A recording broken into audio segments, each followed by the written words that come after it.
Hey everybody, welcome back to Video Game. So today I got a super fun and super exciting episode for you guys today because I am playing around with a prototype of the Game Bub. Maybe 2.5-3 weeks ago, I did a video on a new crowdfunding campaign to get the Game Bub produced by an actual manufacturing facility, giving you another handheld FPGA gaming device that isn't made by Analogue, and thankfully is in the horizontal form factor, which is definitely my favorite of the two. And the developer of this sent over a prototype so I could talk about it on the channel.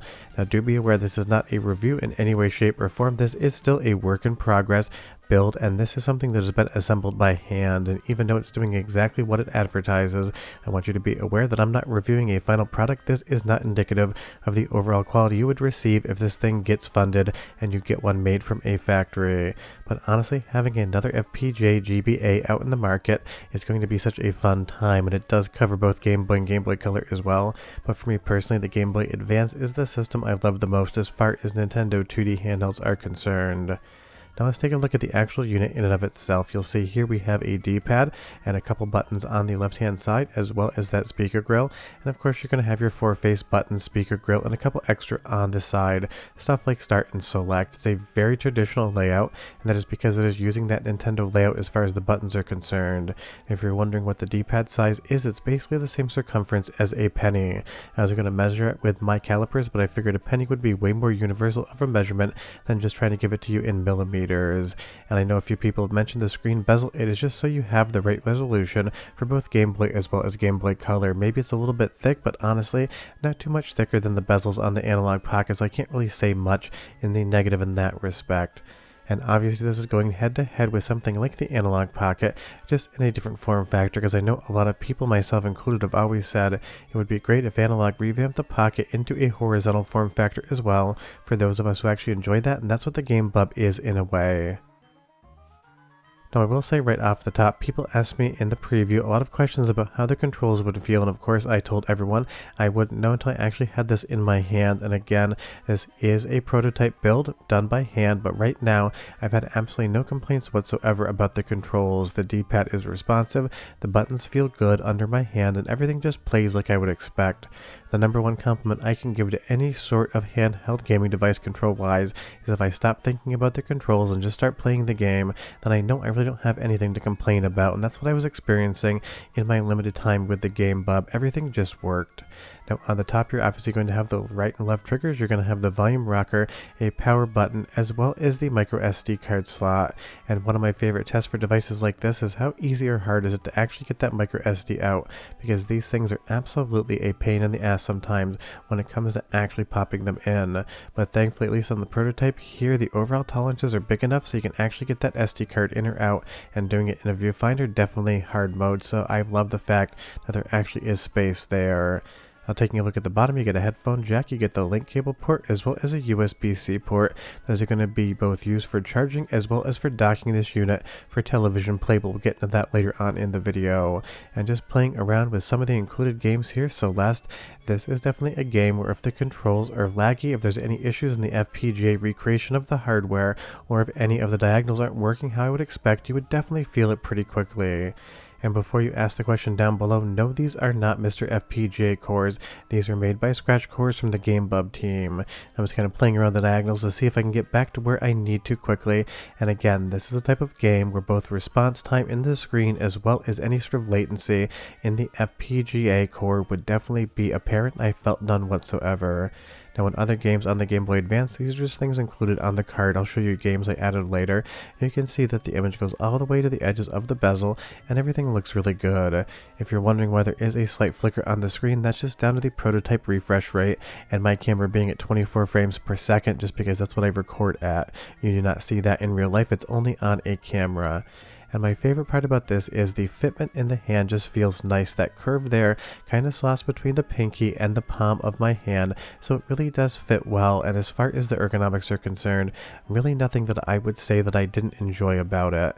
Now taking a look around the back, and of course it is clear plastic, so my palm prints are definitely going to be visible.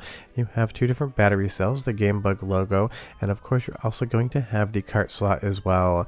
And that is a nice thing about the Game Bub. It's not just going to take SD card files, and you can pop in those Game Boy, Game Boy Color, and Game Boy Advance cartridges down there as well, and they're all going to read exactly as you would expect. And just like the Analogue Pocket, this thing is going to have a dock as well, USB-C powered.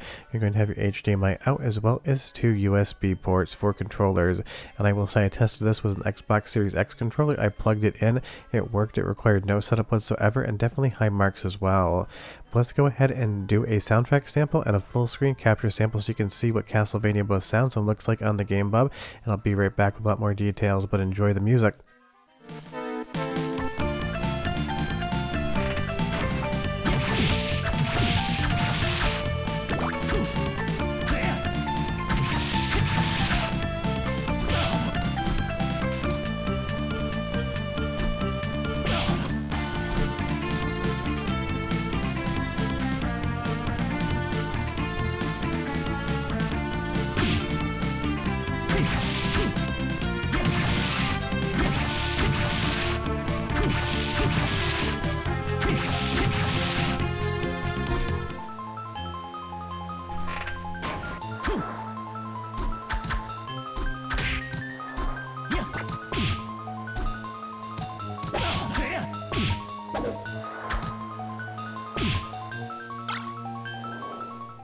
I mean, that sounds accurate to my ear, but you leave me a comment down below, and if you're wondering, no, I'm not going to run comparisons against Analogue Pocket or MiSTer FPGA at this point in time, because it is still a prototype product, it is still an engineering sample, and I don't compare anything until the makers say this is the finished product that people would get when they purchase a unit and open up the box at their house. Anything else doesn't feel fair, but honestly, there was nothing in that capture of Castlevania, nothing in the gameplay that would make me think it wasn't doing anything that any of the other cores wouldn't do. And you're going to get a couple different options as well, some of the palette options and color corrections, just basic things like that. And you'll see enable DMG mode. If that's selected, it'll only boot up Game Boy games. If you deselect it, then the Game Boy Color games will load on the core. But it is fun to see another FPGA core for these three systems out there.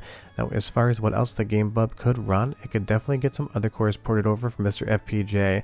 Think stuff like Sega Genesis or Super Nintendo, but that's if people actually want to go ahead and port them. The entirety of the Game Bub ecosystem is open source, so anyone can work on it and port whatever they want over to the Xilinx FPGA on board. But that does not mean that that is going to happen, it just means that it is an option and can happen.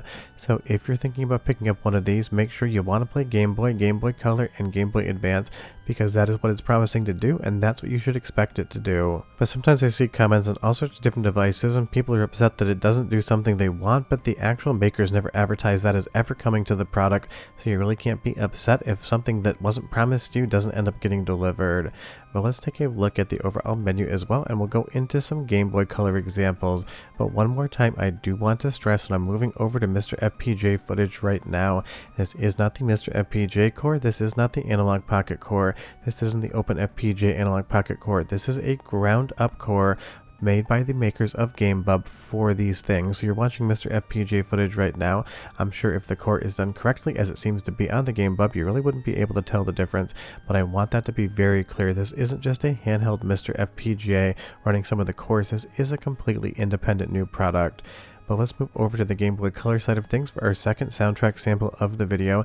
Obviously the sound quality is going to be less because it's the Game Boy Color and not the Game Boy Advance, but go ahead and listen for 35 seconds or so, hear what it sounds like. I'll be back to talk a bit more about the Game Bub and what I think.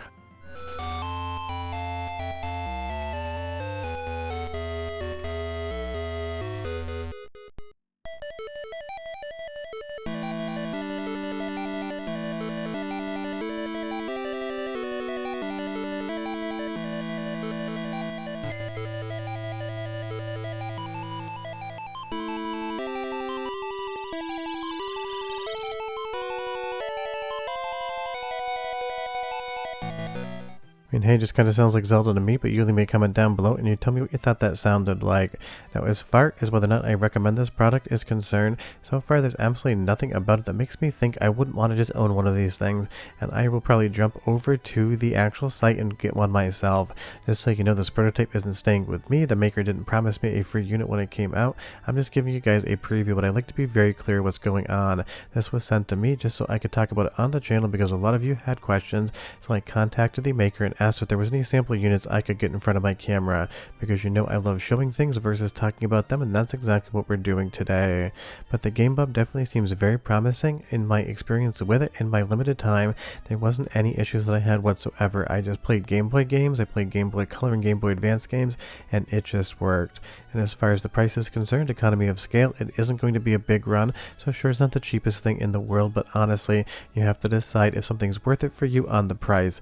It might be a little bit more than you want to pay, it might be very fair in your opinion, but I definitely think it warrants the price for what the hardware is doing and how impressive it is. If you have any questions, leave them down below, but we're done. I'll see you next time. Bye-bye, bub.